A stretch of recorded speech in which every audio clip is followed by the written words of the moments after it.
Good evening, everybody. This is Ron Tyler with Emergency Management Associates coming to you live from the Crossroads of the West in Salt Lake City, Utah.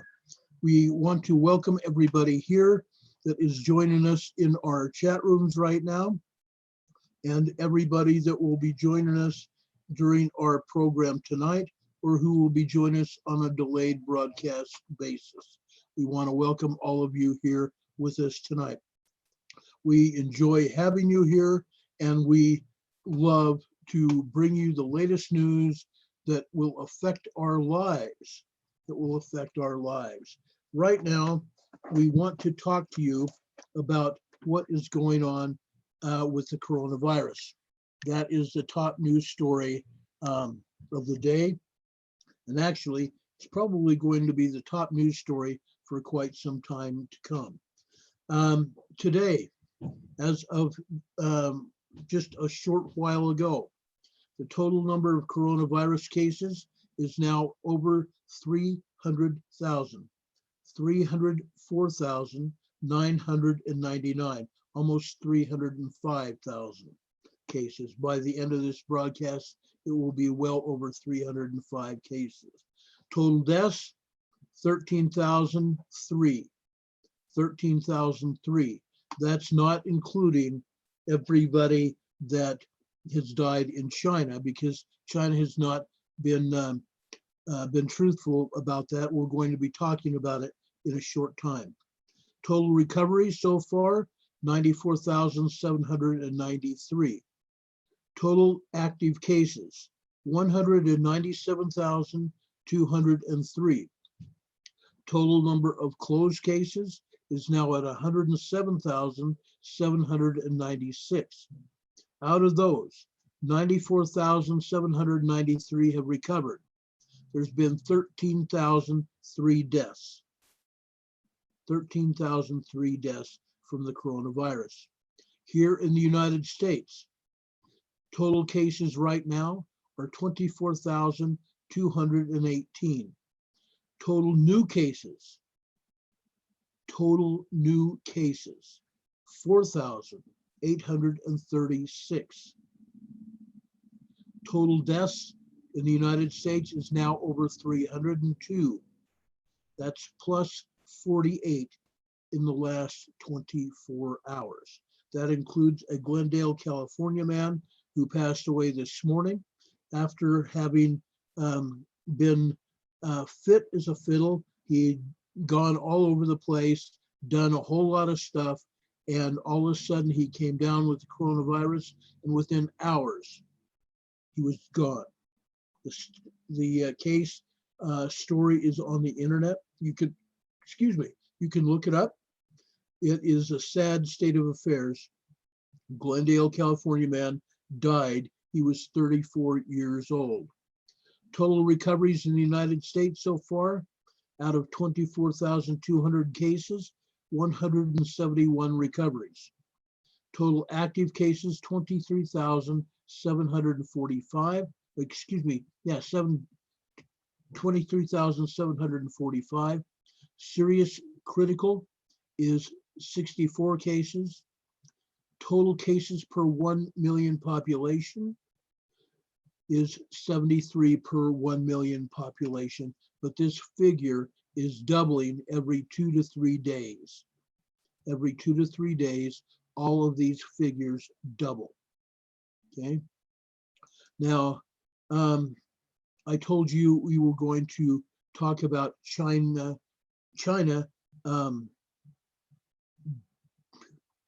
simply lying to us. Okay, simply lying to us, faking its recovery from the corona outbreak. I saw a reporter from CBS News that did a live spot in Beijing today, and his live spot only showed 7 cars, a total of 7 cars that passed him during the several minutes that he was on the air saying, "It's getting better. It's getting better." It's just ridiculous. It's just ridiculous.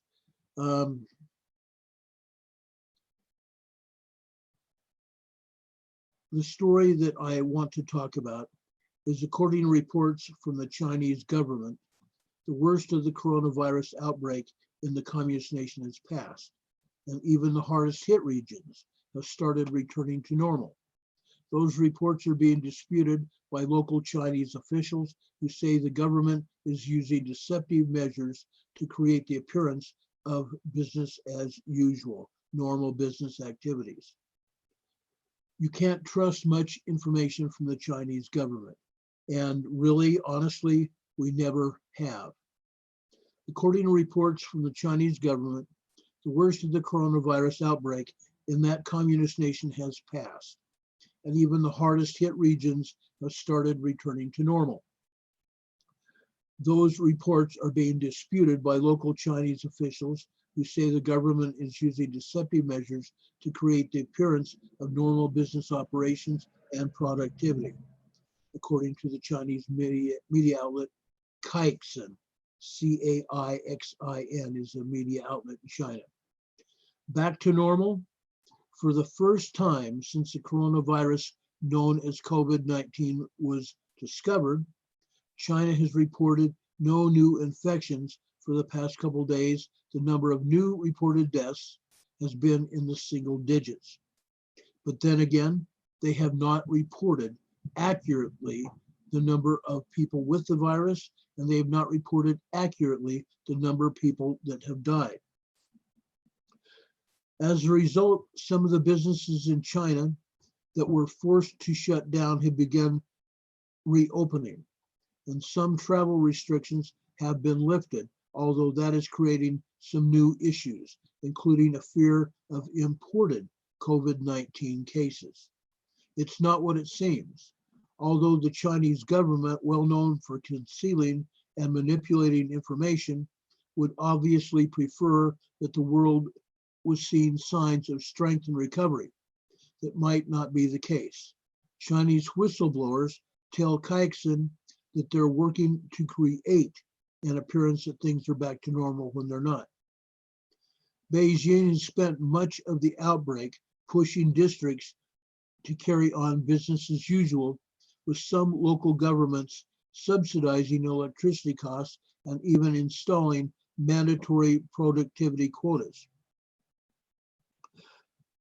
A province east of the epicenter of the city of Wuhan, I think it's pronounced Zhejiang, Zhejiang,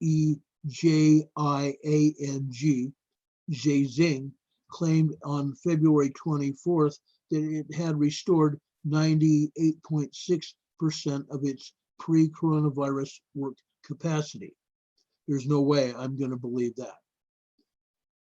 But civil servants have told Caixin that businesses are actually faking these numbers.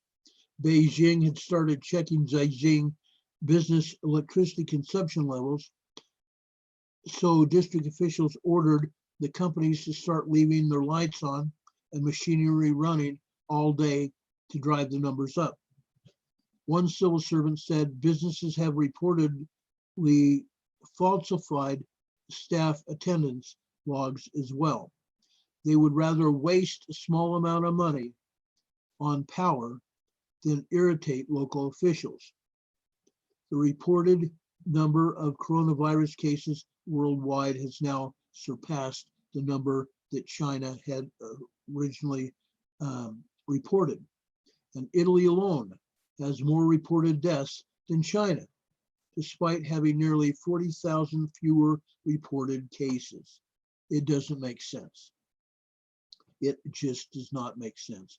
By the way, that report came from Yahoo News and the Blaze television network, the Blaze network. So what is China doing? They're faking it. And it's going to cause problems. It's going to cause problems around the world. You can't fake information. You just can't. The people at the funeral parlors were and had been reporting 200 to 700 cremations a day. Even that figure would surpass the number of deaths that China says it has had, which is 3,255. Just the number of deaths in 1 week that the funeral homes were saying they had cremated the bodies of, it would be well surpassing that 3,255 number. So we know for a fact that China has not told us the truth in the past. They're not telling us the truth now. And in fact, the President of the United States made mention of it in yesterday's coronavirus news conference, that we believed that China was not telling us the truth and had not reported the real truth from the very beginning. And that is why officials here in the US and all over the world didn't start paying attention until several weeks into the coronavirus outbreak in China. Because all of a sudden they started reporting what was really going on, or what was seemed to be going on, and they were still not reporting the deaths. And then all of a sudden, the funeral parlors were coming out and saying, we're cremating 200 to 700 people a day. Okay, so needless to say, we can't count on China to be honest with us at all. And they're not being honest with us now. The total number of cases in Italy is 53,678. That's just in Italy alone. The United States is at 24. Italy is at twice what the United States cases are. The new cases in Italy, 6,557 new cases. You know, almost 7,000 new cases just since yesterday. Total deaths in Italy, 4,825. Now look at the size of the country that Italy is. And they're saying that they've had 4,826 deaths. We reported yesterday that, and news reports had it, that Italy was transporting bodies via military vehicles to crematoriums because the cemeteries were overwhelmed with the number of deaths in Italy. So that in and of itself shows that it's happening, and it's happening in Italy, whose country is the size of the state of California. And they're reporting over 1,600 deaths more than China has been reporting since they first started saying that there was a problem back in January. I mean, that's incredible. Italy says only 6,072 people have recovered. They've had a total of 42,681 active cases. The number of serious critical cases is now at 2,857, for a total of 886 people per 1 million population that are coming down with the coronavirus. Okay, so those are the statistics, and quite honestly, they're horrible statistics. Germany, whose country isn't as large as the United States, Germany has 22,384 cases, just 2,000 shy of the United States, and they're a smaller country. Today, they've had 2,516 new cases that have been reported in Germany. The US has had 4,835 new cases reported today. It's unreal. And like I said earlier, these case numbers continue to double almost every other day. 2 to 3 days, these figures double. It's incredible. It's incredible.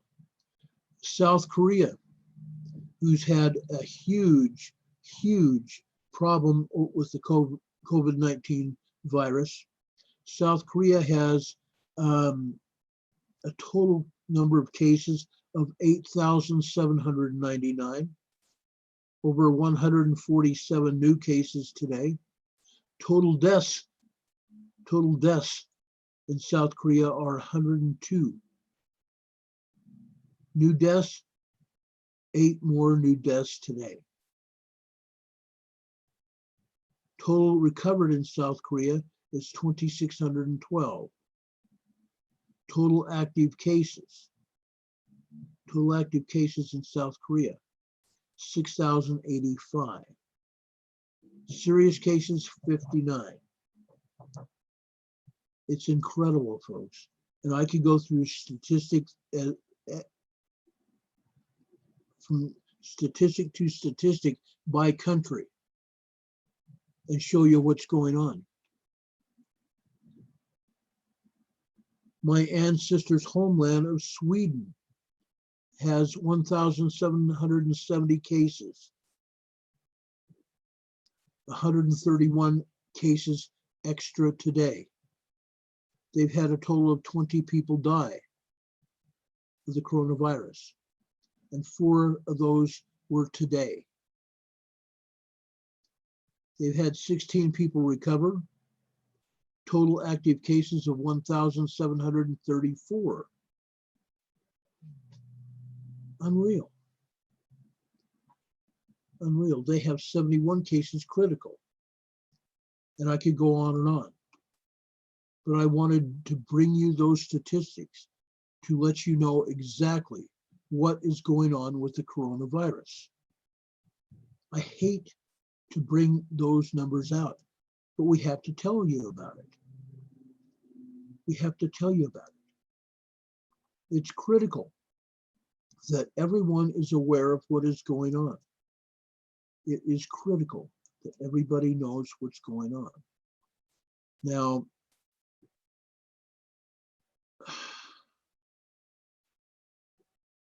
I want to tell you right now that influenza A is still significantly deadlier than COVID-19.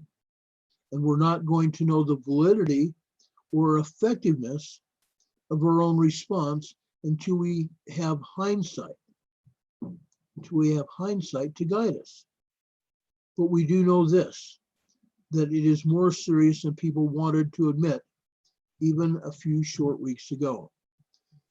We know that over just the last few years, our healthcare system here in the United States has migrated to a just-in-time inventory system to maximize profits. Okay, I'm going to repeat that again so you'll understand it. We know that over the last few years, the healthcare system in the United States has migrated to a just-in-time inventory system to maximize profits. What does that really mean? That means they have enough supplies in the hospital to treat just the people that are in the hospital at the time and no more. Hospitals are completely unprepared and unable to respond to anything out of the ordinary in a timely and effective manner.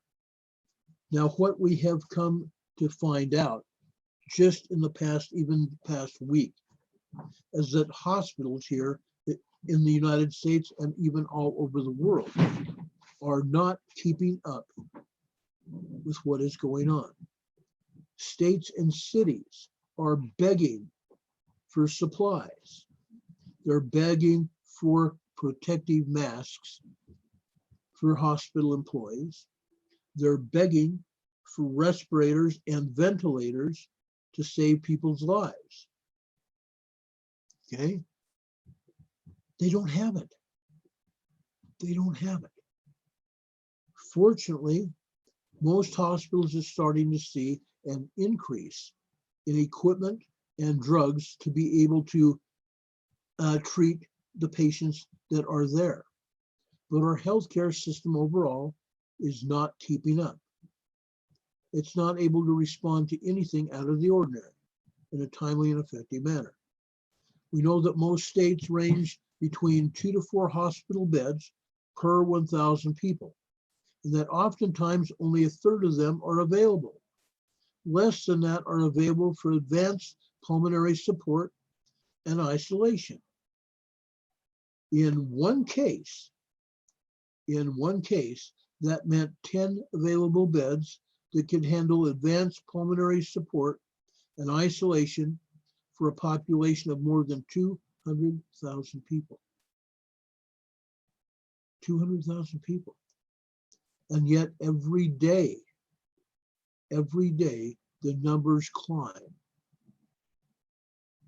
The numbers of people in cities and states that have the COVID-19 virus is climbing. Okay? It's a sad state of affairs. It really is.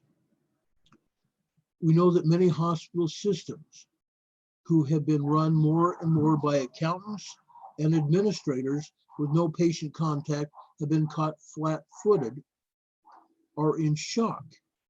And the decision makers have no idea how to respond because they're so far removed from actual patient care.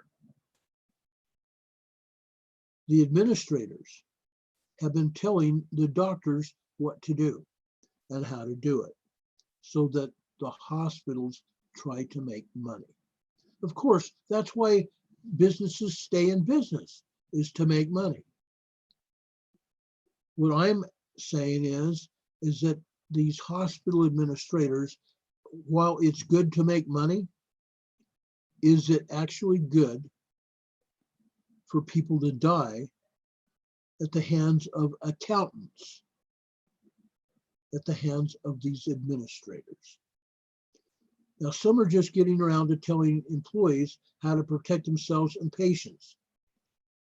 Now, I have repeatedly said over the last couple of weeks that hospitals, even here in Salt Lake City, were saying, oh, that's not going to be, we're not going to have a problem. Don't worry about masks and stuff like that.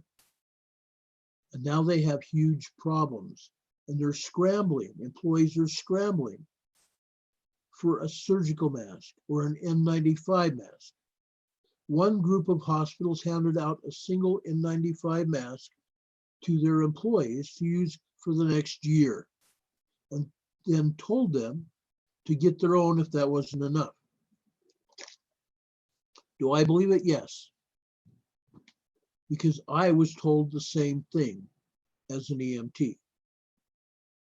We were given certain equipment that we were supposed to have last for an entire year, and we knew darn well that it wasn't going to be enough. I know that, so I know this to be a fact. Now, I'm hearing reports from across the country that hospitals are short-staffed due to streamlining. Doctors and nurses and other hospital employees are coming to work sick and interacting with patients. There was one hospital I found out last night that laid off all of their OR nurses. They laid off all of their OR nurses. They said they didn't need those OR nurses because they weren't going to be doing any surgeries that were not emergency surgeries. Non-elective surgeries were going to be non-existent for any time in the future. So they laid off all of the OR nurses. This is insane, folks. The OR nurses are the most experienced staff nurses that a hospital has. And yet this hospital laid them all off. Now, you might think that this is like a yo-yo, like you're on your own. Isn't that what I'm saying? Isn't that exactly what I'm saying? In short, just like we do everything we can to prepare for self-defense situations because we know the police probably can't help us in a timely manner, we also need to take responsibility for our health issues because the hospital system may not be able to quickly help us and is going to get quickly overwhelmed and not have the resources to help everyone who needs it. It is critical that we ourselves do everything we can to not give this virus a foothold that requires professional intervention. Because professional intervention may not be available quick enough to help. Okay? Now, let's look at this from like a tactical perspective, because I myself, I'm a retired police officer. So I look at a lot of things from a tactical perspective with a three-pronged attack plan.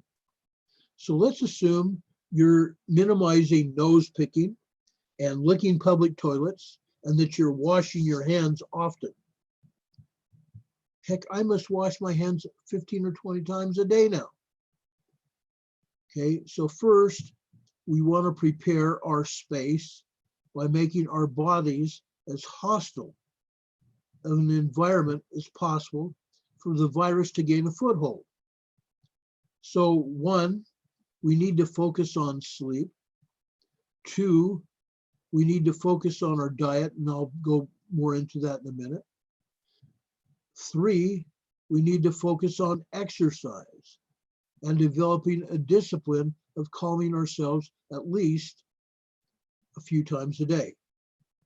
Why? Because if we don't do these things, folks, we're not going to be able to fight off a virus when it hits us. Somebody earlier this afternoon asked me if the reason I had been sick for so long was the stress that I was under. And I told that person, I thought it might be possible.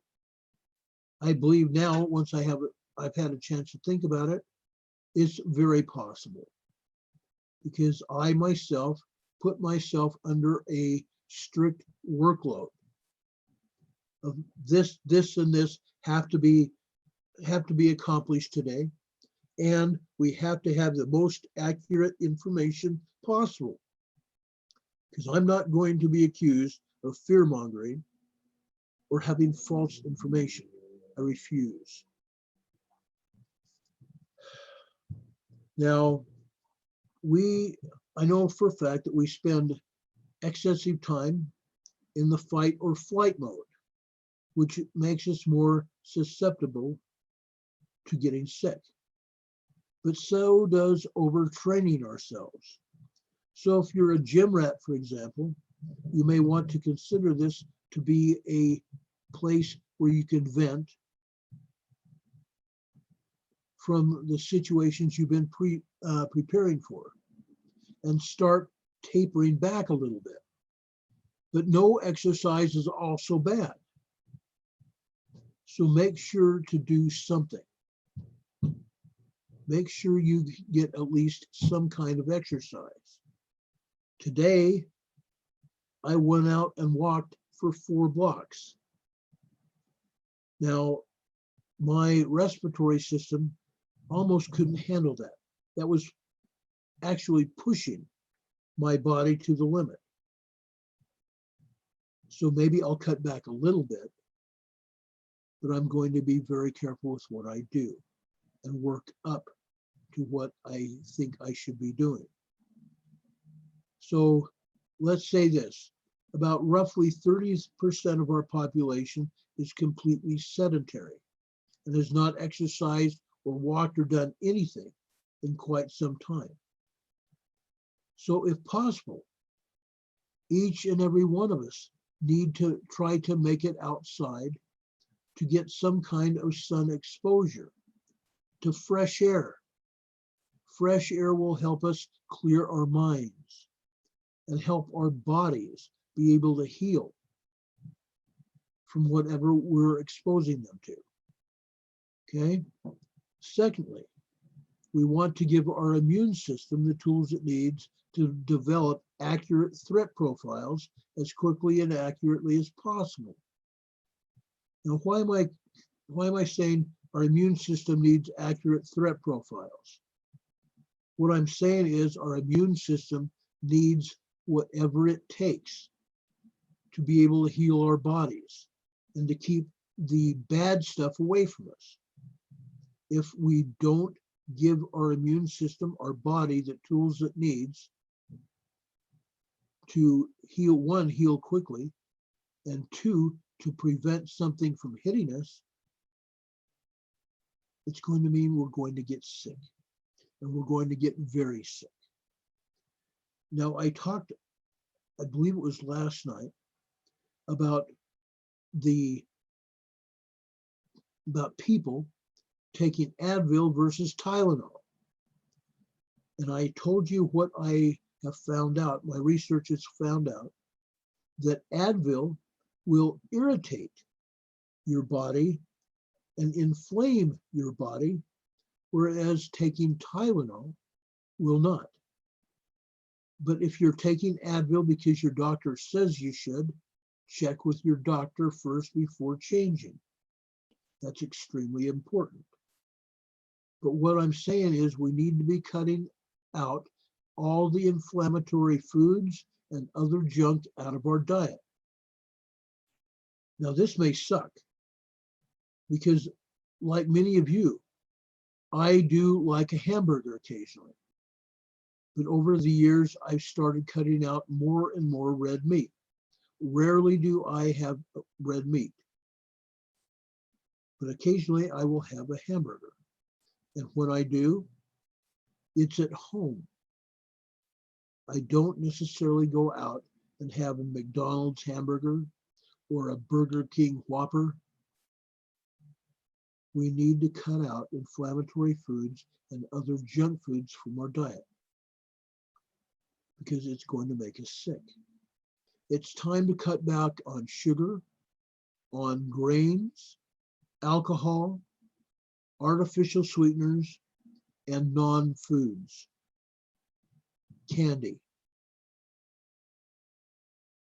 Now, if our immune system is chronically revved up, reacting to crap that we put in our mouths, the signal to noise ratio is going to be cut off. Our immune system will react slower, and the virus will have more time to replicate in our system before we start our defensive measures, and we're going to become sick. Throat cultures 3 to 5 days in are showing a concentration of the virus 1,000 times higher than the 2003 SARS epidemic. So earlier and accurate detection is a must, is mandatory, and this is no joke. Now, third, we want to give our bodies the resources and raw materials they need to respond with quick and decisive response with as little cannibalization, autoimmune, hyperimmune response as possible. We want to give our bodies the ability to respond to any virus that comes into our system, to fight it off quick and decisively. But if our bodies are set in junk food mode, our immune systems aren't going to be able to protect us. The bulletproof vest of our immune system isn't going to be able to protect us. But that means we're doing things that set us up to have gas in our tanks, to fight off an infection early when it's small. All three of these steps that I just went over feed off of high quality food, high quality breathing, stress modulation, light exercise, and high quality sleep. Now, right now, I know some people don't know what I'm talking about when I talk about taking melatonin. Our bodies have a normal level of melatonin. And there's a correlation between low melatonin levels and the lethality of COVID-19. If our melatonin levels are low, then the coronavirus is going to hit us and hit us hard. Now, we don't know if it's a cause and effect relationship or just a correlation, but it's worth it to note that alcohol and late in the day caffeine and evening sugar, candy bars and such,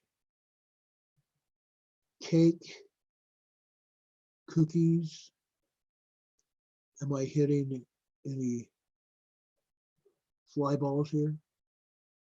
Blue night lights and screen time with an hour of bed all reduce the release of melatonin. Now, even if melatonin levels aren't specifically a cause, high quality sleep is about the highest leverage thing that we can do. Now, here's the thing. If the whole coronavirus thing blows over as a non-event, these same changes have been shown to help reduce the risk of heart disease, cancer, and adult onset diabetes. When you look at accidental deaths, these same changes have been shown to help with attention and reaction time while driving, as well as death from falling. So whether you believe coronavirus is a thing or not, now is a great time. And frankly, it's a great excuse to start implementing positive changes in your life. Implement positive changes in your life. Now, why am I taking this time to talk about this? I'm trying to help save people's lives. This is part of our emergency preparedness plan and should be a part of our emergency preparedness plan to help each and every one of us overcome the stuff that is thrown in front of us. Now, I just called it stuff that's thrown in front of us. There's a reason I said that. Because there's a lot of stuff, barricades and barriers that we overcome each and every day. And it doesn't matter what it might be. If our bodies are not able to climb over those barricades, those barriers, we're screwed. We're hurting ourselves. And we're not going to be able to do the things we need to do. Okay? That's, I hate to say it, but that's my,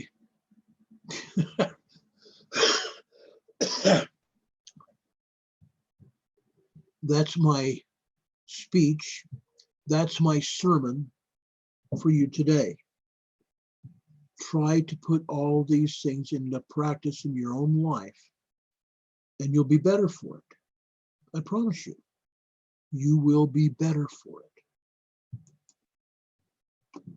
You don't know what's going to happen to you from day to day. We think we'd like to know, but do we? But do we? Let's take a good look at ourselves, folks. I went through the statistics of people that are getting sick, that are dying. The numbers are increasing every day, and they're doubling every other day. And sometimes they're doubling every day. It seems like the case rate in Colorado has doubled every day. Okay, so let's think about it. Okay, right now we have cases in Washington, Oregon, and California, and the state governments in those states have put people in a quarantine status. The entire state of California cannot move now, except people that are employed in a necessity type basis. their jobs are a necessity for the way of life. First responders, fire and police and medical personnel, people that run stores are basically the only ones that are allowed to function. Everybody else has had it cut off at the neck. Restaurants, bars, small businesses are closed up. Tight. Furniture stores closed up.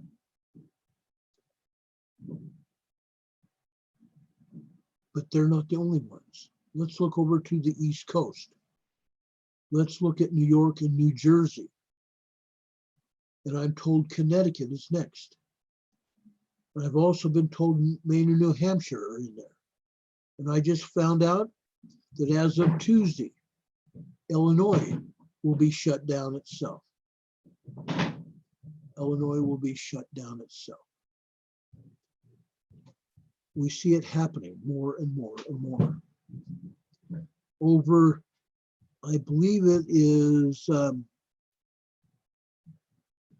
right now there are 86 million people on lockdown. That's 26% of the population of the United States. 26%, 1/3 of the population of the United States is on a lockdown. They can't leave their homes. Some communities are saying that you can't leave your homes, and if you do, we're going to arrest you. They tried that here in Salt Lake City, and the governor called them out and told them to reverse it, because we're not going to be putting people in jail because they leave their front door. They had to go for a walk and get some fresh air. They had to take their dogs out. As long as people are exercising due diligence and keeping space between them and somebody else, nobody's going to hassle them. Nobody's going to go to jail. It's when you mouth off to a cop that you're going to go to jail. So let's not do that, guys. If a police officer does contact you, cooperate with them, please. And cooperate with the fire department and the medical personnel, please. Now, I also found out right before I came onto the air this afternoon that Kansas City, starting Tuesday, is going to be at a stay home. Starting Tuesday, Kansas City is going to be under quarantine. More and more communities are shutting down. And that's going to continue to happen at probably an alarming rate. So folks, let's try to help each other. It's going to be almost impossible, Americans especially, but I think society as a whole, no matter where we are in this world, we're social creatures. Especially this weekend, today and tomorrow. We've called it a day of prayer and a day of helping people, a day of service. Call people. If you don't want to leave your home, call people and see if they need something. And if they do, let's try to see what we can do to get them the help that they need. Whether it's somebody to go to the store for them, or somebody to walk their dog, or somebody just to say hi to. They need that interchange between people. We're a social society. Let's help them. Let's help each other. Okay? And don't stop it just today or tomorrow. Keep it ongoing. Let's help each other, folks. That's what this is all about. Helping each other. Okay. let's go talk about earthquakes. Let's talk about seismic events. We've had quite a few seismic events today. Quite a few.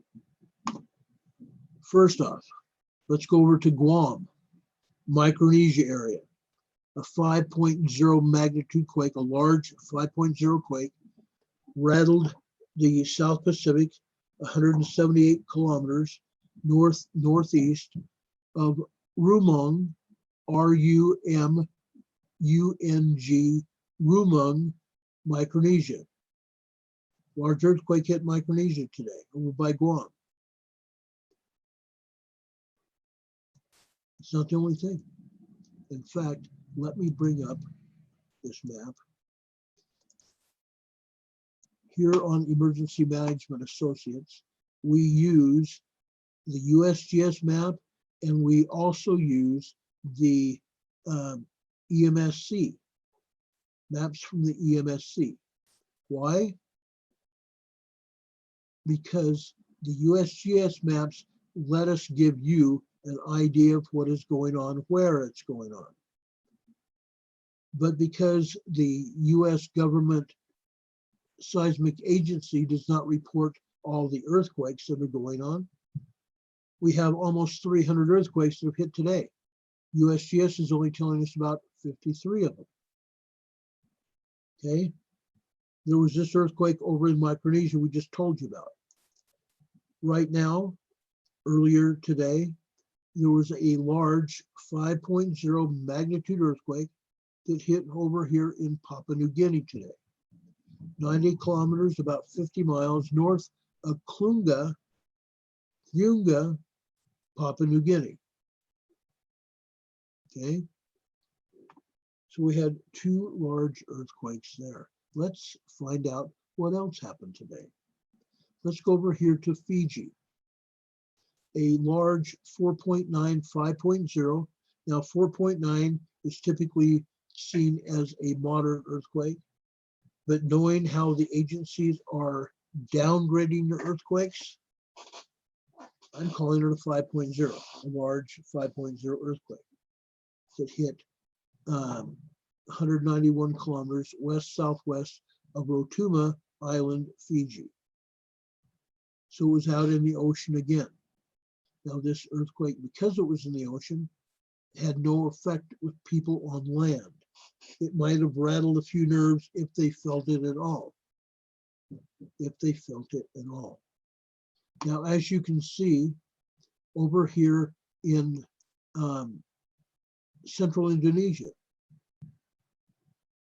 USGS is showing a 4.5 magnitude earthquake near Tobelo, Indonesia. We had a 5.0 here just the other day, so this is an aftershock. There's quite a few other earthquakes here in central Indonesia, and we're going to show that to you in a few minutes. Over here in the Philippines, I'm going to drag this map down, and I'm going to hone in on the Philippines, just off the east coast of Mindanao Island, Philippines.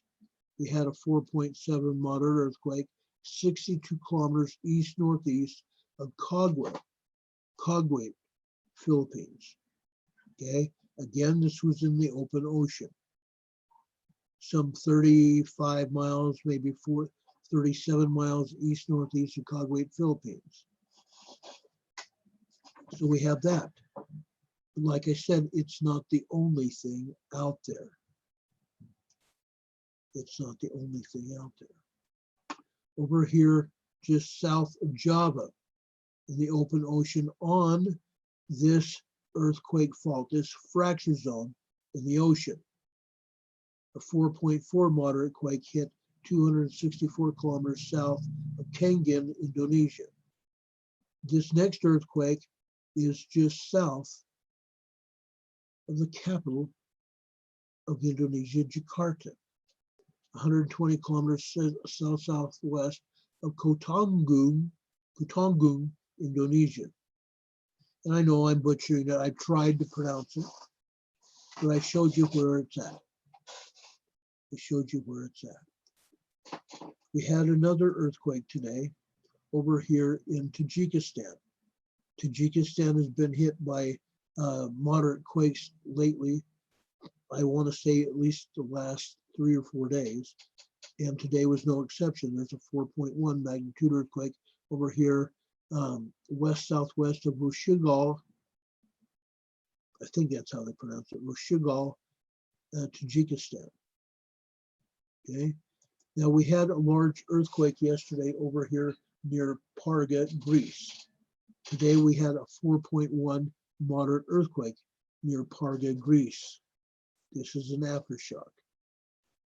Now, one of the earthquakes, and I left this to last to show you here on this map, this is west-northwest of Madagascar. Okay, this is a 5.0 magnitude quake, a large earthquake, 40 kilometers east-southeast of Tomoni, Comoros. Tomoni, Comoros. Now I'm going to enlarge this a little bit because I want to show you what exactly is out there. These are some islands. These are some islands off the coast of Madagascar here. Folks, you also need to know that it's near Mayat Island. What do we have out here? Does anybody remember what we have out here off of Mayat Island? We have a volcano right about in here. Right about in here where you see my cursor. And it has been going off undersea for quite some time. About 1.5 years ago, we first noticed it going off. First, there were some threes, some small 3-point whatever earthquakes. Then, within a short time, those threes became moderate fours. And then we had a 5.0 right here at this volcano, undersea volcano near Mayat Island. There's a volcano there, folks. There's a volcano there.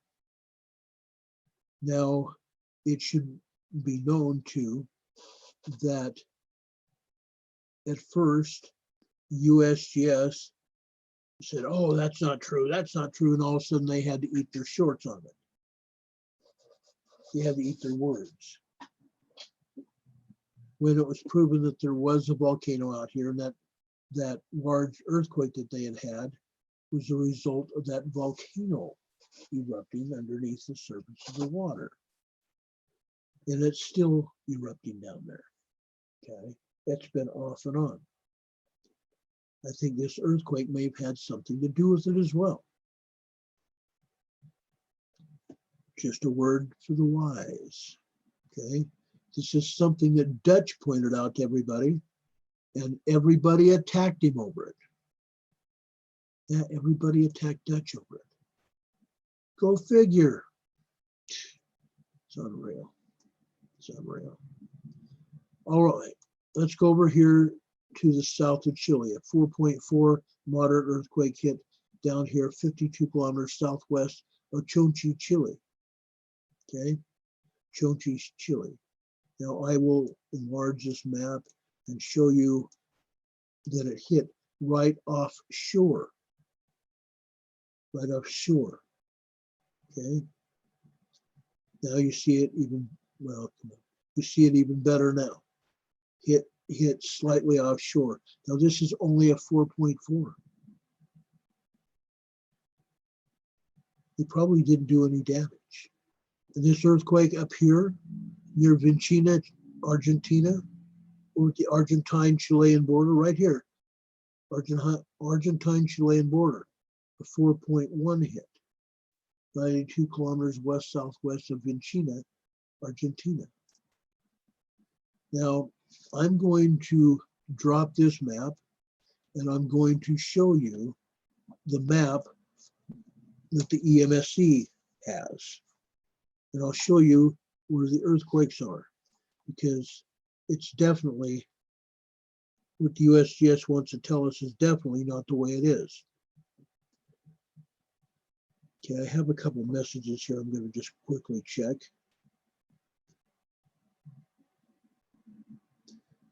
Just so you'll know too, before we continue with the earthquakes, we have a comet that's going to be passing the Earth very soon. I believe it's tomorrow, if I'm not mistaken. It's going so fast. It's getting brighter and brighter in the sky, and it's going to expect to even get brighter as it drives itself towards the sun. You can go on YouTube and take a look at it. Comet Atlas. Comet Atlas. Okay. Now, come on, I'm trying to bring this other news up here. This is coming from the Texas News studio. America, a nation in lockdown. With tanks returning to the streets of America. Tanks today were seen in New York. And I got several people that texted me and emailed me going, what the heck are tanks doing in downtown New York, on the streets of downtown New York? Excuse me. What are tanks doing in downtown New York?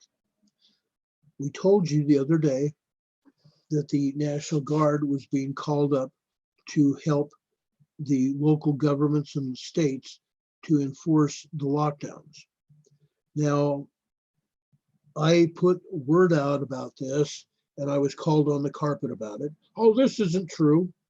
And then yesterday, that was on Thursday, yesterday, I had put in a call on Thursday to a general with the National Guard, he was a National Guard general, and I finally got a return phone call, and I got the same information that I later found out yesterday afternoon. The National Guard general said the National Guard will not be responsible for enforcing any laws. But what are we seeing in New York today? What are we seeing in New York? Why is the National Guard roaming the streets of New York? The eyes and ears of the police is what's going on. That's what they're doing. All right. People are going to have to learn how to survive, or as I stated in my opening monologue for the first 45 minutes of our presentation today, you're either going to have to learn to survive or sadly prepare to die. And I don't even like saying that, but that's a news headline. That's a news headline. California has 108 homeless people. People could be what finally breaks the hospitals. What's going to happen with these 108,000 people that are homeless, that already have typhoid and other kinds of diseases? We know for a fact in San Francisco and Los Angeles that rats are running around in the feces. Yeah, the feces in the trash. Rats are running around like it's their playground, and it is, because these homeless have literally obliterated what used to be beautiful towns and cities. 60,000 homeless people could be impacted by the current pandemic. And in the next 8 weeks, and then it's the end. These 60,000 people could be impacted by the pandemic going around, and then it's the end. What are we doing about it? California has got a sanctuary city policy going that has exacerbated the homeless situation. Top New Jersey health official warns that everyone will eventually contract COVID-19. Top New Jersey health officials said everybody is going to contract COVID-19. There are news articles going around the internet from doctors and other officials saying that the population of the United States is going to be reduced by 70 million people because of the coronavirus. Now, the DOJ, Department of Justice here in the United States, is using the coronavirus crisis to push for expansive emergency powers. Expansive emergency powers. Now, because of who I am and what I've done for a living, I condemn those people that want emergency powers to run and be tyrants over us. And that's what it seems like the Department of Justice wants. They want expansive laws to control us. I hope that doesn't happen. I hope it doesn't happen.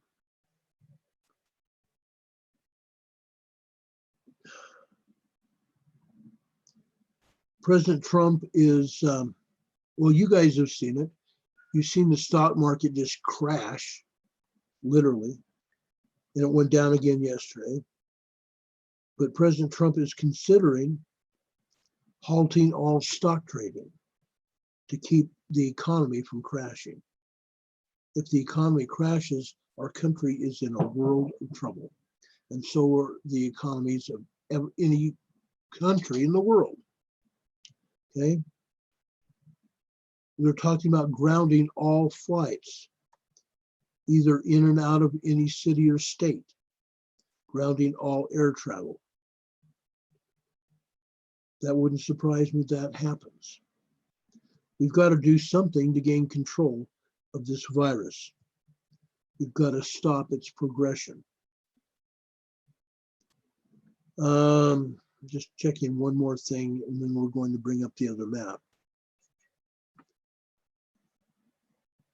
I've said this before, and I'm still going to say it again, and a friend of mine just said it. The world as we know will soon dramatically change. After millions have died, the survivors will have and be left with different lives. Revamped governments, economies, militaries, churches, education. And believe it or not, folks, they're going to face severe restrictions. You need to be aware of it. You need to think about this. What are we going to do to stop it? Now, there's also another victim of that flooded bridge in Indiana.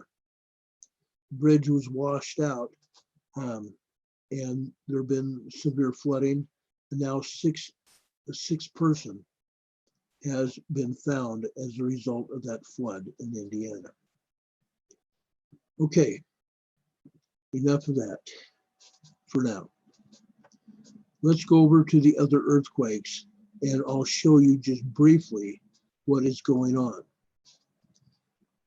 Okay, we have told you that we've had serious earthquake issues here in Salt Lake City. Earlier this week, we had a 5.7 magnitude earthquake here in Salt Lake City. We are continuing to have massive amounts of aftershocks. Yesterday, there were over 214 aftershocks, and it's now almost reaching 300. Okay, 300. There's also 100 coronavirus cases here in Utah now. It went from 3 at the beginning of the week on Monday to now over 100. It's literally doubled every day. Okay. And if you want me to talk about what the governor of Utah said, Governor Herbert has said about the coronavirus, I will. He's taking a conservative course towards what is happening, trying to get people to take on their own responsibility. Take on their own responsibilities.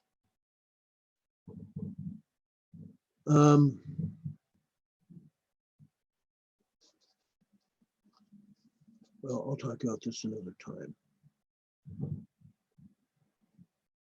I had something else here I was going to tell you about. And it apparently disappeared.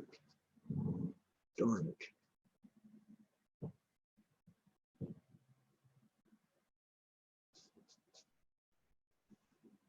Okay, I already know about that. All right.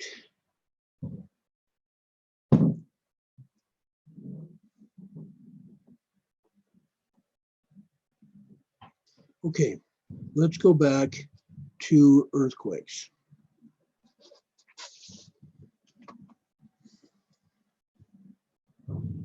We used to talk about nothing but earthquakes on this program because we had so many of them. Well, we've had our fair share today in Salt Lake City. We've had a lot of earthquakes all over the world. This is only a representation of some of the earthquakes that have hit Salt Lake City today. 7 earthquakes here represented, and we'd probably have had 20 or 25 aftershocks just today. Now, there was a 3.4 earlier. I'm going to try to point it out here real quick, if they even have it on this map. They may not. That's okay. No, they don't even have it listed here, but we had a 3.4 today, this morning. And I swear that I felt the earth moving under my feet. That, yes, it's not just a song. I felt the earth moving under my feet. It did happen. And it was powerful. They said it was only a 3.4. Go figure. But this is what happened today. We had more aftershocks here in Salt Lake City. And folks, they are still inspecting bridges. They're still inspecting buildings. This morning, I saw a report of a gentleman who bought a house that was built in the 1800s. And at first, he and his wife were in the house when it happened. And by the time it quit shaking, they went outside because they thought the house was going to come down because it was so old. Well, yesterday they had another aftershock at that house. And the outside brick from the top of the house, it's one of those 2-story, great big tall house structures that you've seen. Yeah. The outside facade up at the top of the house fell. The brick fell. And now he's wondering whether he's going to be able to live in his house because the engineers and such are coming by to inspect his house. And he loves his old house. That's why he and his wife bought it. So those older homes are shaking. And there's reasons that they're having problems. They weren't built to any kind of earthquake codes. And now my thinking is this: we have to also take responsibility for where we live and what kind of structures we live in. Are our buildings, our apartments, our homes built to withstand earthquakes? Because this isn't going to be the only earthquake that we're going to see here. We're going to see a 7.0, 7.5, maybe even larger than that. USGS will deny that though. Oh, you'll never see anything more than 7.5. Okay. All right. I'm just saying, guys.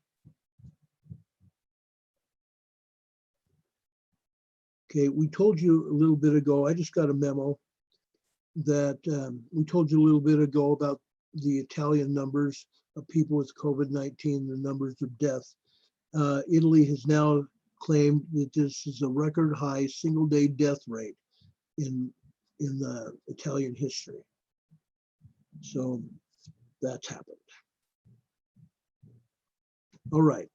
So anyway, earthquakes in Utah. Earthquakes in Utah.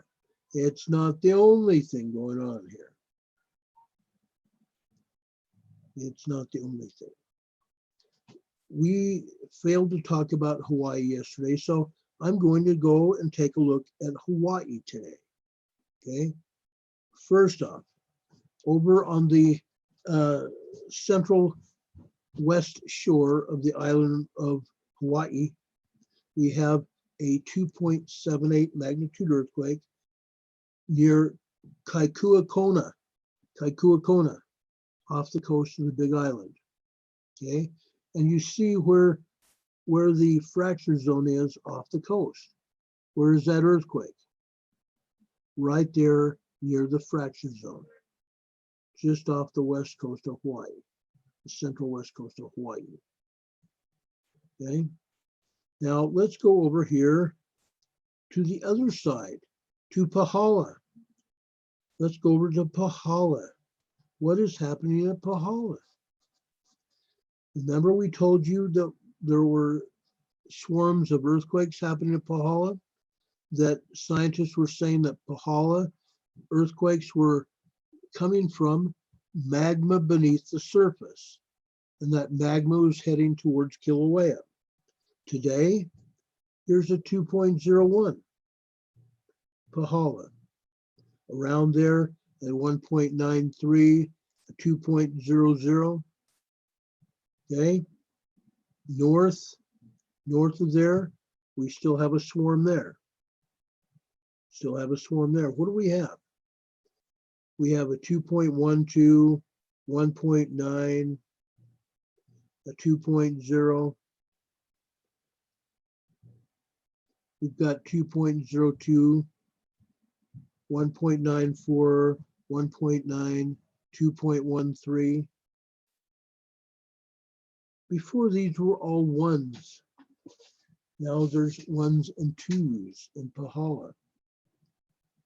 Going a little bit north and east, 1.96 and a 2.10. Again, the seismic intensities are increasing here in Pahala. It's ones and twos now. Let's go over to the area around Fern Acres. Okay, now Fern Acres, folks, was part of the East Rift Zone, where the Kilauea magma, when it drained out of Kilauea, remember Kilauea and Pu'uolo? The magma drained out of the crater. They had a magma lake, and it drained out and went over to the East Rift Zone of Fern Acres and Leilani Estates. We had earthquakes there today. We had a 0.75, we had a 1.22, and a 2.52. Okay. Now this is also volcanism underground. Because again, what is going on?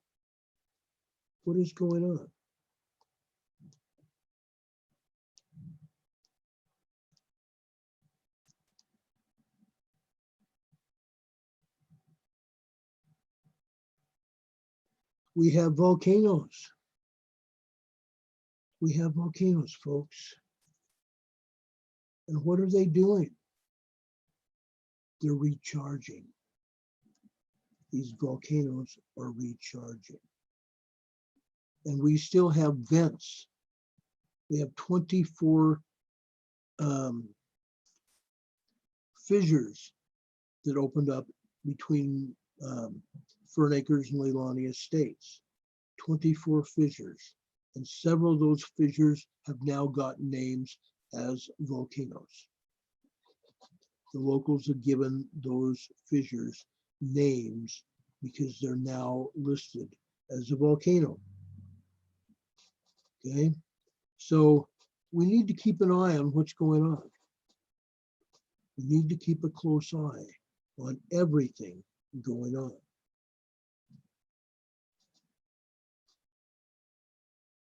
Okay, I showed you Pu'uolo.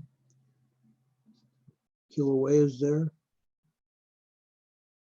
Kilauea is there. And let me show you Kilauea in relationship to where those other earthquakes are.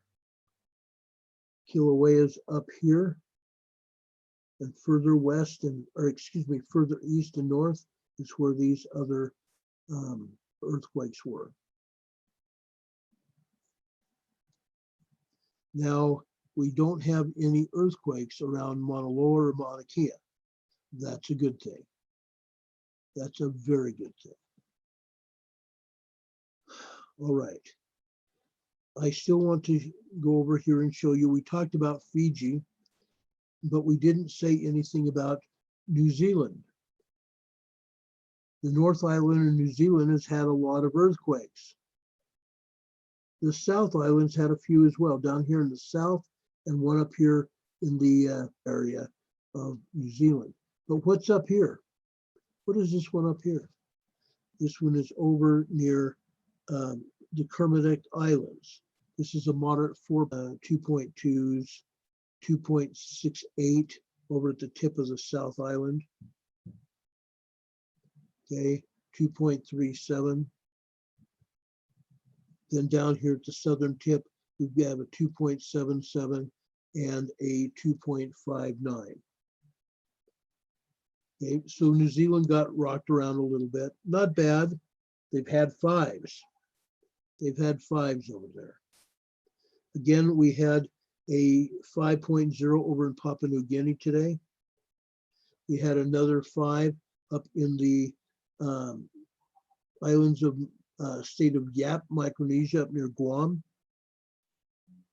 Okay. Then over in South Japan, we have a 3.2, and I'm going to show you where this is. This is on the south end of Japan, a 3.2 of the Ryukyu Islands out here. Okay, over on Honshu, we've got a 2.60 and a 4.2 near Dokua, Japan, 4.2. Again, nothing from the USGS about it. Now, Fukushima Ken-Oki was hit by a 4.3. They didn't say anything about that one, did they? And we also, over on Hokkaido too, had another 4.3. That 4.3 on Hokkaido hit at about 21:37 last night, 9:37 last night. But again, we didn't hear anything about it from the US agency. And yet it was a moderate earthquake here in Japan. We have to keep an eye on it because all this activity is going to go up here to Kamchatka, work its way through the Aleutian Island chain and up into Alaska. So we have to keep an eye on what's going on. Okay. We also had our share of earthquakes. Excuse me. We had an earthquake over in south central India. It was a 4.2. 4.2 there. Then across India, on the other side, nearing the northwest side of India, we had another 4.3. Okay, 4.2 here and a 4.3 there. Now, what is going on in China? Just across the border. They're calling this Italy, excuse me, not Italy, India, but I believe this is right on the border of China and India, is a 3.3. Over in Tajikistan, we told you about this one earlier. This happened a little after 1 o'clock this morning. We had a 3 there, Tajikistan. There, over in China, in Xinjiang, and I'm not even going to pronounce the province of it, near Xinjiang, Xijang, Xinjiang. We had another earthquake. This was a fizz. You notice it's right along the craton there, right along the 2 4s there. Let's go over and look what happened in the Caspian Sea today. Out of there and show you where the craton is. It's right here. Where's that earthquake? Just east of the craton. It's right actually on under the craton there in the Caspian Sea. Fascinating, huh? Earthquakes go through and across the plate, usually on the craton, the earthquake faults. Such a deal, huh? Iran had like 4 or 5 earthquakes today. These were 2s for the most part, 2.8, 2.3s. I think they're all 2.8s and 2.3s here. I'm just checking. Okay, that's what happened there. Let's go over to a small cluster of earthquakes here over in eastern Turkey. Okay, a bunch of 3s right here in northeastern Turkey. Okay, over near the western border of Turkey in the Dokkanese Islands of Greece, we have a 2.0 down here, the South Dokkanese Islands, and it's closer to Turkey here than it is Greece over here. We have 2.0 there in the Mediterranean there near Crete. They had a 3.70. And that woke a few people up because they weren't expecting it. It hit about 12:58 p.m. Mountain Daylight Time. It was in the middle of the night, and it was just a small earthquake. But you know how those small aftershocks hit over in Salt Lake? It probably rattled a few people's nerves in the middle of the night. Over in Manisha, Turkey, the northwestern part of Turkey, we had a 2.4. Now we're going to go over to Greece. Greece got hit around a little bit, just a skosh. They've had more earthquakes than this a lot of times. But again, these are 2.8s, 1.8s. Most of these earthquakes in Greece are low magnitude earthquakes, yet there's a bunch of them. There's like 40 earthquakes in here. 1.1s, 1.8s, 1.9s, 1.7s. Down here near the Aegean Sea. Okay, this is over near Patras.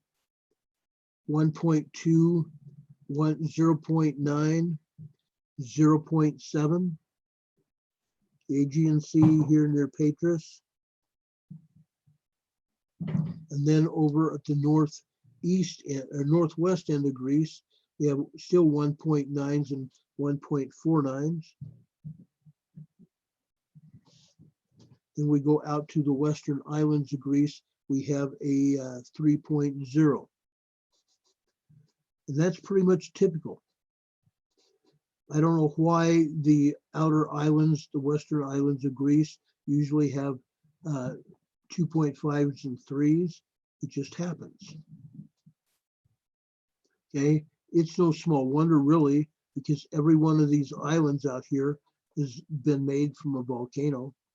And we know that volcanoes are getting hit. And it's on that fracture zone. Look at that fracture zone. We can kind of figure it's going to get hit because there's a fracture zone there.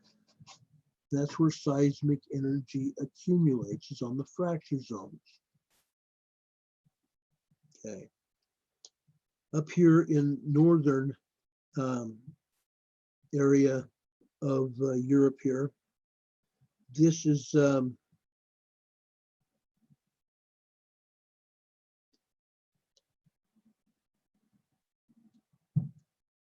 This is the still, this is hard to take. It's up in the very northern end of Greece. I was thinking it was Albania, but it's still Greece here. These are a bunch of ones here. 1.8s. Okay. So let's go over and let's go over to Sicily and see what happened in Sicily. Sicily, it had several earthquakes. Here's a 2.8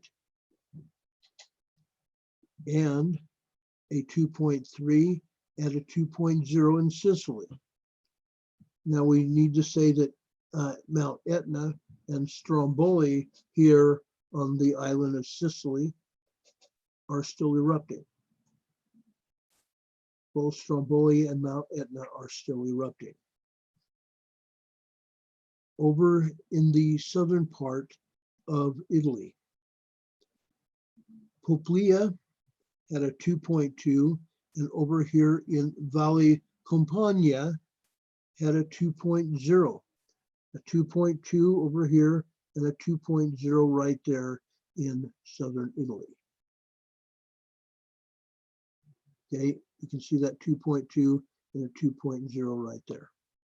Southern Italy got hit. Over at the border of Switzerland and Italy, we had a 1.5. We're not seeing much activity over here in France. France has had very little to do lately. Over here in the eastern side of Spain, they got rocked around just a little tiny bit. 1.9, 1.8, 2.2, 2.1, 2.6, eastern Spain. Let's take it a little bit further east.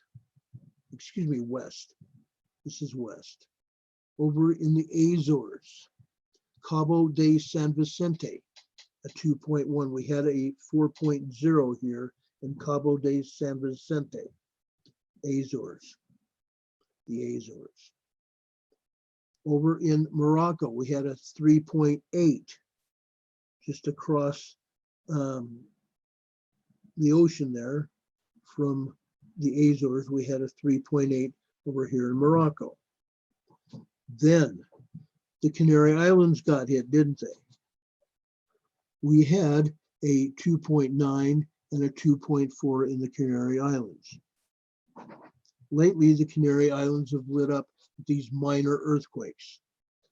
When the Azores gets hit, the Canary Islands do too. Now, we had no earthquakes down here in the South Pacific, in the Sandwich Islands. We had nothing going up here in the North Mid-Atlantic Fault to the Atlantic Ocean, and we have nothing going up into Iceland and up to Svalbard up here between Greenland and Svalbard here. Nothing today. Iceland, nothing. Let's go over here to the United States of America. Okay, yesterday, well, let's first touch on Alaska first, really quickly, because not a lot happened in Alaska.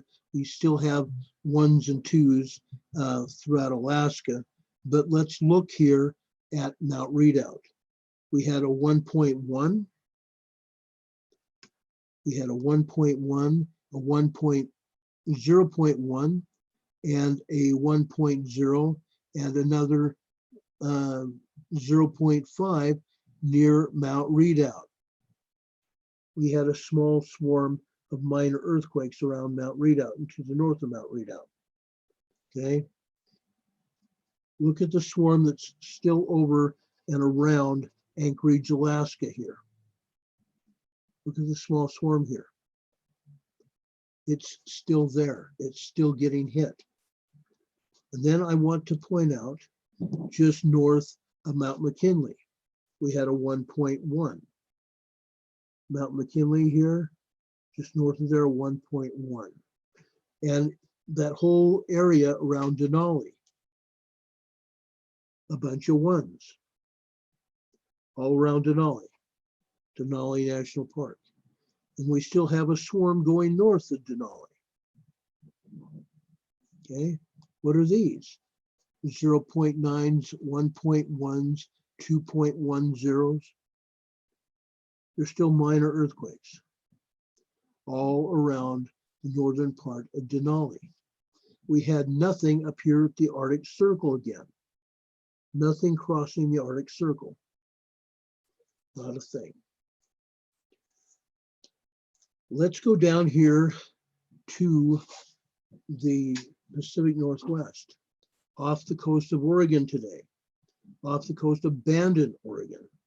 They had a 2.70 near the Blanco fracture zone and the Gorda Ridge. This is the Gorda Ridge going up north and south here. The Bonda fracture zone goes this way. Okay, goes that way. So we had a minor earthquake off the coast of Bandon, Oregon today. 121 miles, just a minor earthquake. Nobody felt it. It was out to sea. Or the Blanco fracture zone. I'm sorry, not the Bonda, but the Blanco fracture zone. Over here, Mount Rainier. We had a 1.38 at Mount Rainier. 1.38.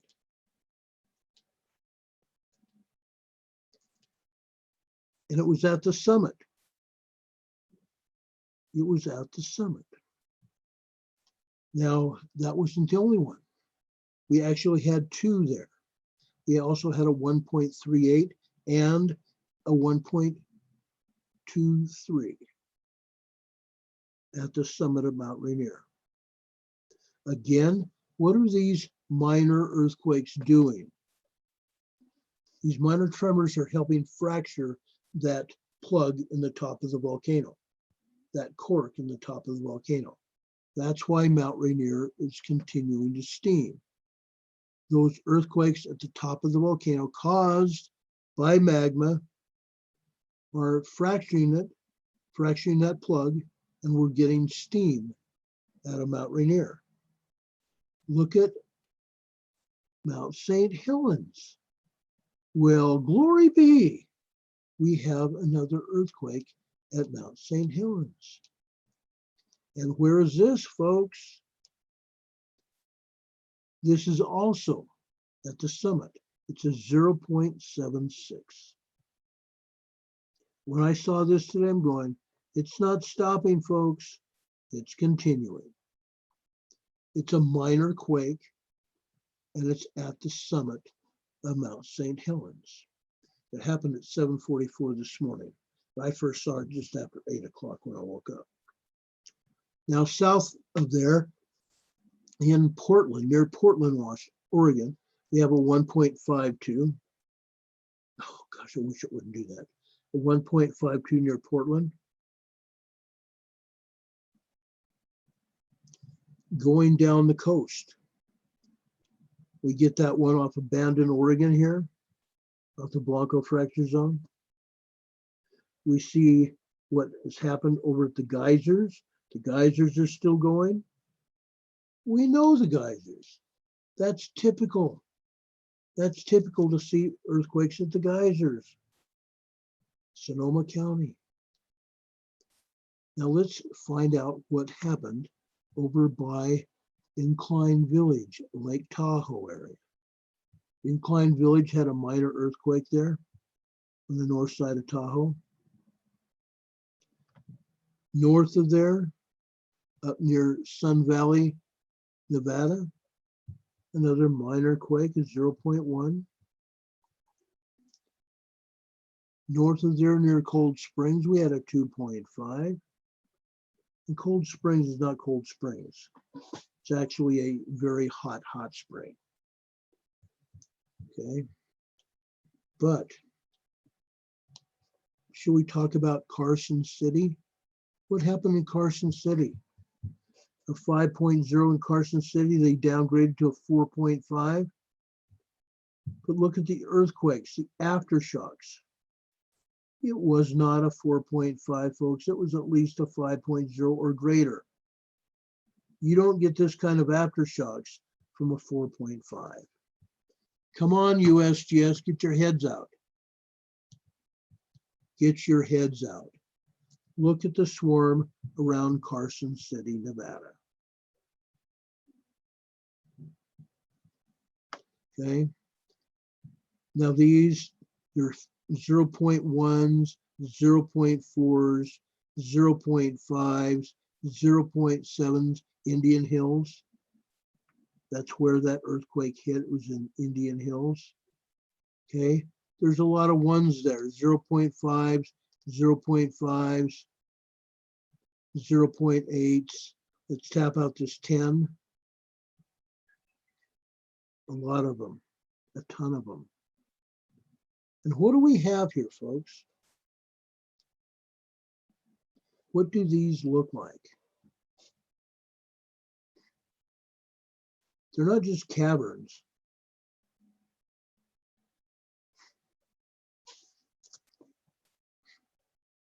They're not just caverns. They're fissures in the middle of the desert from volcanoes. Old volcanoes. Okay. It's all over that area. All over that area. But there was a 5.0 yesterday, at least a 5.0. And then they tried to downplay it as a 4.5. Not. Okay. Let's go further south. Mammoth Lakes. Mammoth Mountain got hit again. Minor quake. A very minor quake. It was a 1.2. And here's a 1.6 directly east of there, northeast of there. What is out there? The Longs Valley caldera. At least as large as the Yellowstone magma chamber. 11 Grand Canyons in size. By the way, if you go to Mary Greeley's report, she talks about Yellowstone this morning. Does a great job. Thank you, Mary. And yes, I'll be sending you an email with my telephone number so we can talk to each other again. Mary Greeley is a wonderful lady. She does a great job. No matter what she's talking about, she does a great job. Over here at the Pinnacles, folks, they had a 1.71 and a 1.91 and a 1.91 and a 1.71 at the Pinnacles. Now again, yes, this is on the San Andreas Fault. It's also got, they also have fracking going on out there. Fracking going on out there. South of there, Coalinga, California, a 1.98, almost a 2.0 Coalinga. The capital, the earthquake capital of California, Parkfield, Nevada, had a 2.01 today.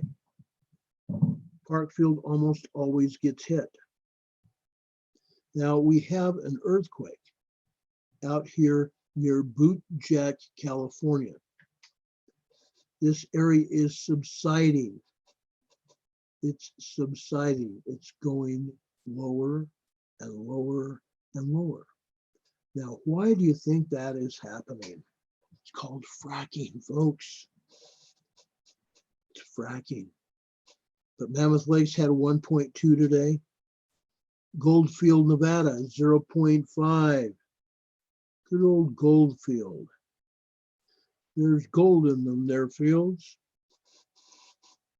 Okay. What did we have out here? Olancha, California. My gosh, the Mojave Desert still is rocking. Olancha, California, a 1.6. Cozo volcano, numerous earthquakes at Cozo, and all the way down through Little Valley here. Okay, all the way down through Little Lake, California, valley. I call it a valley. Okay, Little Lake, California here. Going further down. The swarms don't stop, folks. They don't stop. 11 earthquakes out here. They're all minor. 0.77, 1.46, 1.06. Going down to Ridgecrest. Here's a 2.49 at Ridgecrest. We had 3s out here the other day. A 2.49 today at Ridgecrest. A 0.94 at Ridgecrest. And the swarms continue. Searles Valley here. Dozens of earthquakes. Here's another one at Ridgecrest, a 1.08. Now I'm just touching on a few of them. I'm not tapping them all out. Here's a 0.85 Ridgecrest. 2.13 Ridgecrest. The swarms are continuing up and down the Mojave Valley, the Mojave Desert.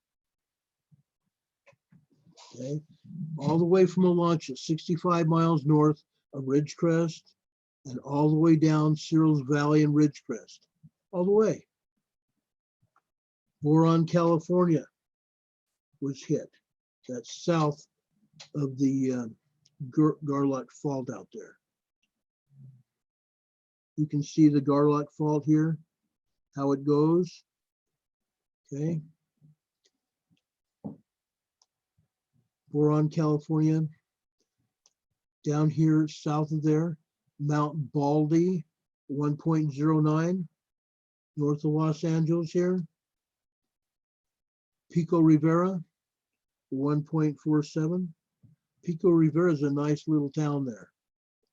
Loma Linda, can you say Glen Avon? That whole area is going, folks. Loma Linda, Running Springs, Yucaipa, 1.24. Okay, it's going. Now these are all along the San Andreas Fault out north of the Anza Gap. Guess what, folks? As we approach North San Diego County, Anza Gap, there are minor earthquakes out here. Okay, but East San Diego County, Borrego Springs. Look at the earthquakes in Borrego Springs. It's going, folks, 0.89, 1.75. My fishing spot finally got hit again. Lake Henshaw, California, east of Escondido. Lake Henshaw, California, at a 0 or 1.01 today. Warner Springs. Warner Springs is a great place for hot apple pie, by the way. And just northeast of there, Julian, California, the apple pie capital of San Diego. Julian, California had a 0.78. Let's go over to the Salton City. Salton City got hit, a 1.37 and a 1.80 on the west side of the Salton Sea. But look what's still happening over the Salton Butte volcano. Calipatria, California, which has the geothermal power plant down here. Remember I showed you that last night? Calipatria got hit again, a 1.40 in Calipatria. Now this time, Calipatria wasn't the only place that got hit. Imperial City, Imperial, California, a 1.63 and a 1.12. Now, while these are minor earthquakes, where is it at? It's right along, it's called the Imperial Fault here, but it is the San Andreas Fault. The San Andreas Fault got hit. San Andreas Fault. Ocotillo, California, a 0.60, and a 1.1.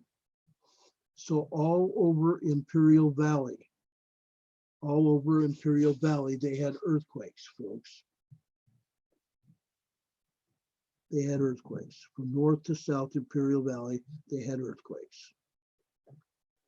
Okay, now let's go east. We covered Salt Lake City. Up in Montana, yes, we've had several earthquakes in Montana. Again, Murray Greeley did a great job talking about that. Even the EMSC didn't cover all the earthquakes that actually happened in Yellowstone. Okay. Let's go over to wonderful.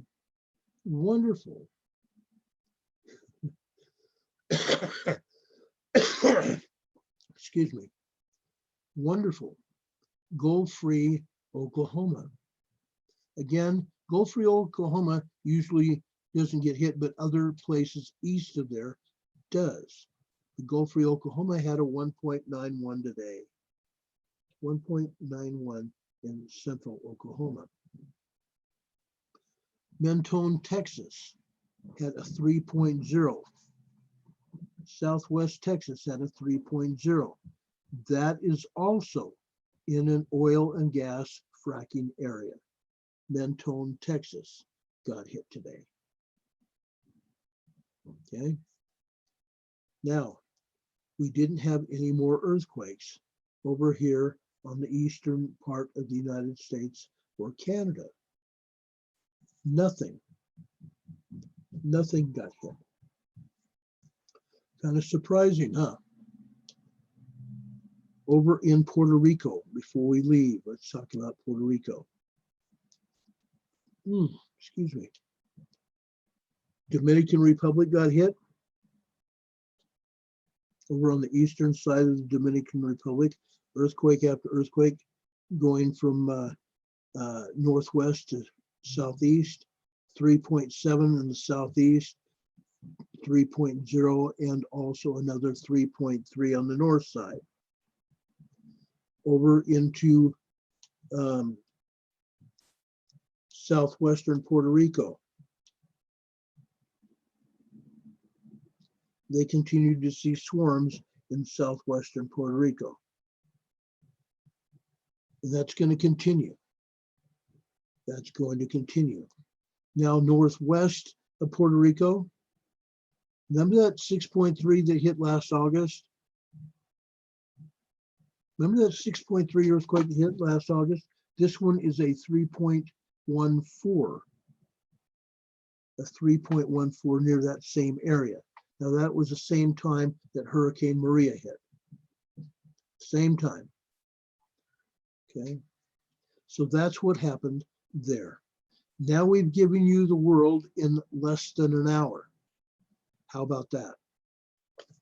We've given you the world in less than an hour. We aren't usually able to do that, at least that quick. But we did it today. How about that?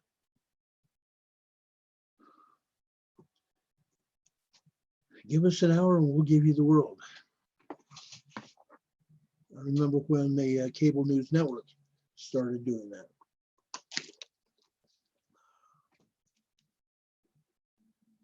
Okay, let's see what we have here. Oh, they're not showing me my own show on YouTube. Let's see if they even have it here.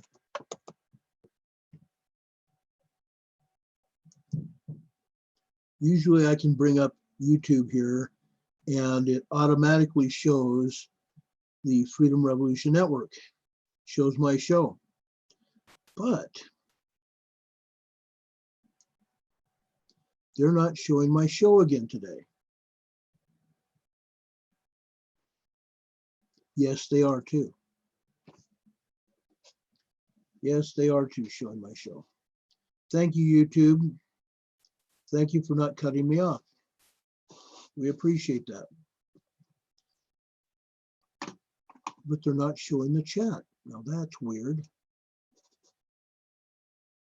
No, actually, they're not showing my show. This is from March 20th. This was from yesterday.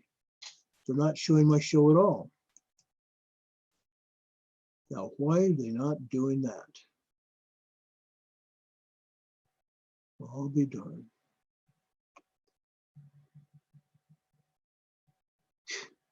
They're not showing our show. That's ridiculous. All right. Let's go to the Freedom Revolution Network and bring up our show here. I hope we've had video the entire show.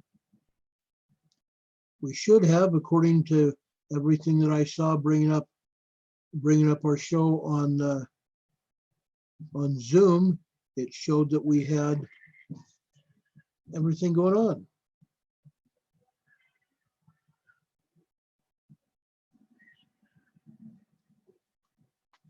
I hope we've got a show here.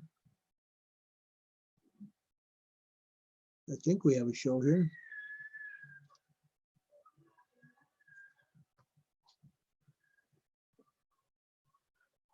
Yes, we're here. Yes, we're here. Good. We are definitely here on the Freedom Revolution Network here. BJ said she went over to the YouTube and it does not show. Marshall said he tried to find it and couldn't find it earlier either. Wow. Pamela, thank you. Thank you. Pamela says she has the link here, so I'm going to copy that. Open there. Hopefully this will be our show on YouTube. Usually I have no problem. Maybe because I kind of slammed YouTube yesterday that they aren't letting me see my show. Hey, it's here. I do have a show on YouTube. I do. Yay, I'm here. Melody's watching. Pamela's here. Shannon's here. Or Sharon, excuse me. Sharon Drury's here. Awesome. Linda's here. BJ, good to see you. BJ Bumblebee. Love it. It's Scarlett. Scarlett, welcome to my show. Welcome to our show. You're the co-host. You're my rabble rouser. Oh gosh. Yes, we have an angry earth right now, Pamela. We got an angry earth and there's every reason for it to be angry. Also, tomorrow I will talk about the planetary alignments. We have some planetary alignments that are influencing the plate movements. We'll talk about that tomorrow. We're right at 8 o'clock. I want to get off the network. We've been on 2 hours now. We appreciate all of you being here with us. We thank you for being here with us. It's a pleasure to have you with us. It really is. Thank you for joining us. Cherokee's here. Cool. Stacy Michaels is here. Awesome. TLO, thank you, brother. Yes, hit that like button, please. Hit that like button. We appreciate it. Make it light up. Make it light up. Yes, Lisa K, I'm sorry. Your hospital too is not providing masks. I think it's a travesty. It's a travesty. Wear a scarf over your face, over the bottom of your face. Do something to try to protect yourself. It's unreal. Please, please try to protect yourself. And wash your hands. And by the way, folks, someone told me the other day, I think it was Thursday, as soon as you get off work at a hospital, take your shoes off at the door, wipe off the doorknob when you touch the door, wipe off the doorknob, and go directly to the shower and get in the shower and wash that cotton picking germs off. Use soap take a shower, wash those germs off so your family doesn't get sick. Anyway, folks, I want to thank you for being with us. It's a pleasure to be with you. It really is. It's an awesome pleasure to have you guys with us on the show. Thank you for joining us. Thank you, thank you, thank you for joining us. We appreciate each and every one of you. We ask the Lord to bless you, and do know that we love you, very much so. Folks, we hope you have a great night, a really great night. If anything else happens, we will be back with you to tell you about it as soon as the information becomes available. Okay? For Emergency Management Associates and everybody here that's been with us, thank you. Have a great night. This is Ron Tyler saying, good night, everybody.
Good night, everybody. Thank you.